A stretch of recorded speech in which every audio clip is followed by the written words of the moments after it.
If there was ever needed a proof that China is supporting and backing terror, on Wednesday that evidence came. China put on hold a proposal that was by India and the United States of America at the United Nations. The proposal was to blacklist Pakistan-based militant and terrorist Hafiz Talha Saeed, the son of Lashkar-e-Taiba chief Hafiz Saeed. This in the second such move within 2 days. Now, just to give you a background, Hafiz Talha Saeed is 46 years old. He's a key leader of the globally renowned, dreaded terror group Lashkar-e-Taiba. He's the son of 26/11 Mumbai terror attack mastermind Hafiz Saeed.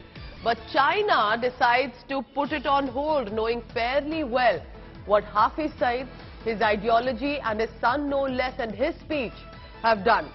Now remember, it was in April this year that he had been declared a terrorist by the Indian government.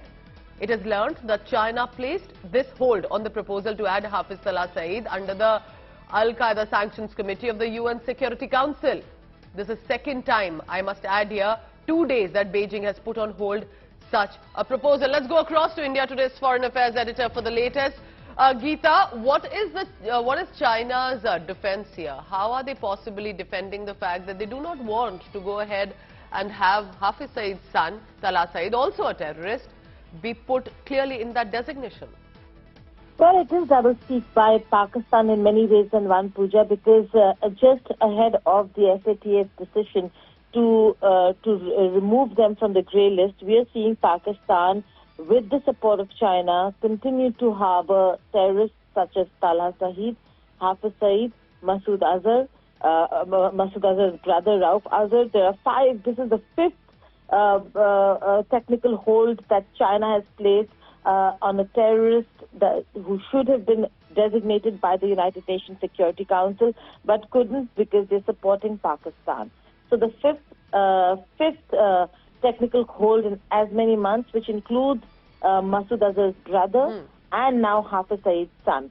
So absolute, when it comes to the kind of complicity, absolute complicity when it comes to supporting terrorism. Geeta, do help us understand of how much importance or significance would China's approval hold here? Because if the Indian government has already announced him and declared him as a terrorist, and rightly so, what changes that China would want to put this on hold as a proposal at the United Nations?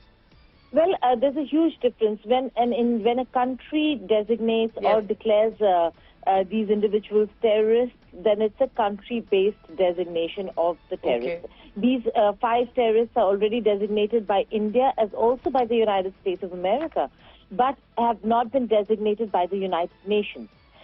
For a UN designation, you need the clearance at the United Nations Security Council. If China puts a technical hold, then they will never be a UN-designated global terrorist.